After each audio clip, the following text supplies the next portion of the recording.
Everything that irritates us about others can lead us to an understanding of ourselves. That single line holds the entire psychology of triggers. When you feel emotionally activated, angry, offended, jealous, anxious, you are not seeing reality. You are seeing yourself. A trigger is not a reaction to the world. It's a revelation of what's unhealed within you. Jung discovered this truth not in theory, but in descent. In 1913, at the height of his career, he began hearing voices, seeing visions, and experiencing what many thought was madness. But Jung knew it was something deeper, an initiation. He chose to face it consciously. He began a dialogue with the unconscious. He painted his visions, recorded his dreams, and wrote the Red Book, a masterpiece of psychological exploration. In those pages, Jung met figures who provoked him, challenged him, even insulted him. And he realized something extraordinary.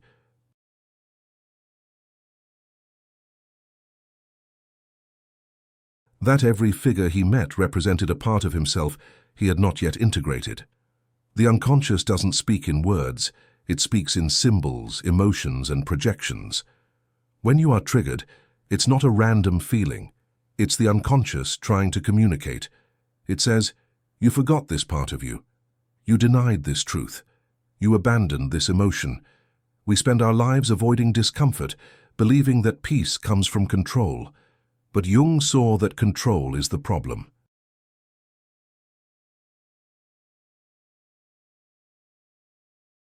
The ego, that fragile sense of I, is terrified of anything it can't predict. So it represses emotion, hides weakness, and creates a false persona, a mask designed to appear calm, confident, in control. But what happens when life touches the wound beneath that mask? The persona cracks and the shadow rushes out. That eruption is what we call a trigger. A trigger is your psyche saying, "I can't pretend anymore." It's a flare in the dark, illuminating the place you need to see most. Yet instead of listening, most people attack the messenger. They blame others for making them feel something. Jung called this projection the act of attributing to others what you refuse to face in yourself. When you say they made me angry, you are really saying they woke up my unhealed anger. When you say they made me insecure, you are really saying they reminded me of my fear of rejection. The unconscious uses others as mirrors to show you yourself.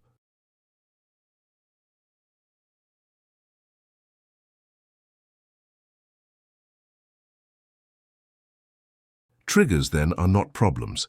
They are portals. Every reaction is a doorway to greater awareness. But walking through it requires humility. You have to admit, "I don't know myself as well as I thought." And that is where true calm begins, not in control, but in curiosity. Calmness, Jung believed, is not the absence of emotion. It's the presence of awareness. He observed that people who appear calm because they suppress emotion eventually collapse. The energy they deny builds pressure in the unconscious until it explodes. Real calm is not repression, it's integration. It's knowing that emotion is temporary, that anger is information, that pain is communication. To understand this, we must look at the structure of the psyche. At the surface is the ego, the I, the conscious identity. Below it is the personal unconscious, memories, experiences, fears unique to you. And deeper still lies the collective unconscious. A universal layer shared by all humanity, filled with archetypes and ancient patterns. When you get triggered, all three layers react. The ego feels attacked. The personal unconscious recalls old pain. The collective unconscious activates ancient survival instincts. This is why emotional reactions feel so powerful.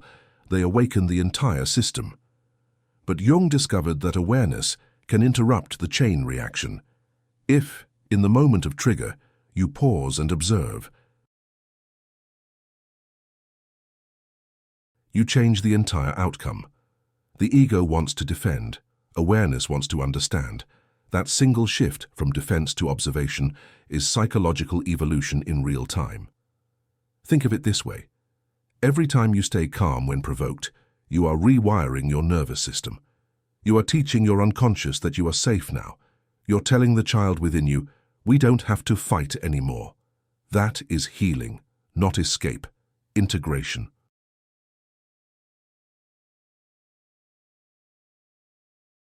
Jung often compared the psyche to an alchemical vessel.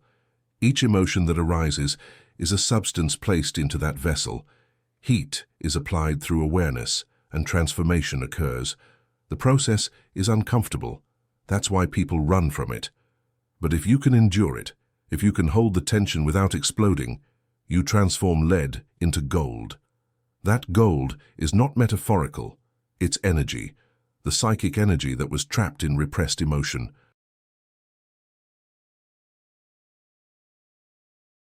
When freed, it becomes creativity, focus, intuition, and peace. And this, Jung believed, is the same energy that manifests wealth. Jung saw a clear connection between emotional repression and material poverty. When people fear power, they block abundance. When they fear desire, they block creation. When they fear loss, they block flow. Money, in Jungian terms, is symbolic. It represents energy, exchange, and self-worth. That's why people with similar opportunities experience different outcomes.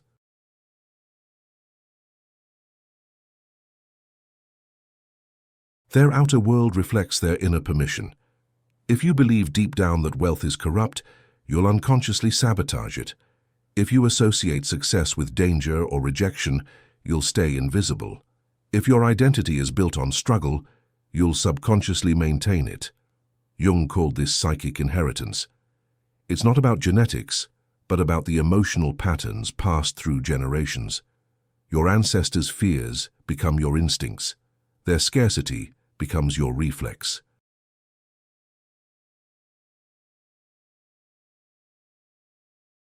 He believed that healing those patterns isn't just psychological, it's spiritual work.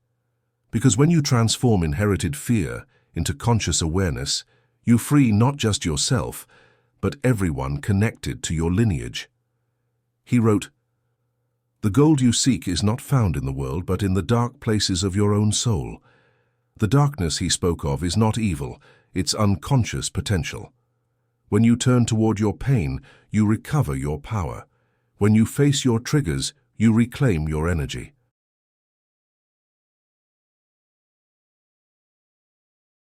And when you stay calm in chaos, you become the alchemist of your own reality.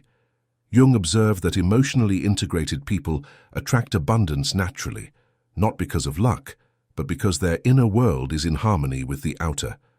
Calmness creates coherence. Coherence creates flow. Flow attracts opportunity. This is why emotional mastery and financial prosperity are inseparable. To master one, you must understand the other. Jung didn't want psychology to remain theory. He wanted it to be lived. So how do you apply his teachings? There are 3 steps: reflection, dialogue, and transformation. Step 1. Reflection, the observer's stance. Start by observing your emotional patterns. Notice what consistently disturbs your peace. Don't judge it, study it. When something triggers you, ask, what does this remind me of? What emotion am I resisting? Awareness alone begins to separate you from reaction. Jung's method of active imagination means allowing emotions to take form, to speak, to show their meaning. You can write, draw, or visualize the feeling as a character. Ask it what it wants. Ask what it fears. Most of the time, it will tell you something about safety, love, or worth. When you listen, you integrate. The emotion loses its charge. Once awareness is gained, act from it. Change your behavior slightly. Speak differently. Set a boundary. Forgive consciously. Transformation is not a single event. It's repetition. Every time you choose awareness over reaction, you strengthen calmness as your natural state. This practice is not only psychological, it's spiritual.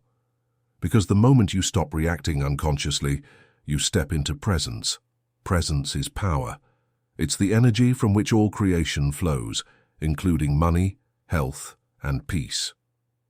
In the Red Book, Jung writes of meeting his own demons. He didn't destroy them. He listened. He saw that light and dark are not enemies. They are partners. Without tension, there is no growth. Without dissent, there is no awakening. He concluded that the purpose of life is not comfort, but consciousness. That's why peace is not avoidance, it's strength. And wealth is not accumulation, it's flow. When you stay calm under pressure, you prove to the unconscious that you can handle power. That's when life gives you more of it. The universe doesn't reward the deserving.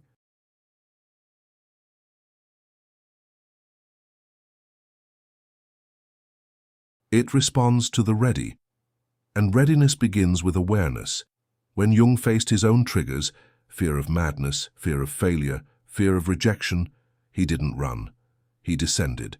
He found that peace is not at the top of the mountain, it's at the center of the fire. And there, in the silence between reaction and response, he met the self, the divine core of the psyche. He realized that the goal of psychology is not to fix you, it's to reveal you. You were never broken.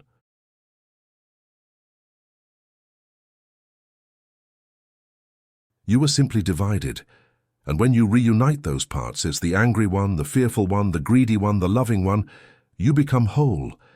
And wholeness is abundance.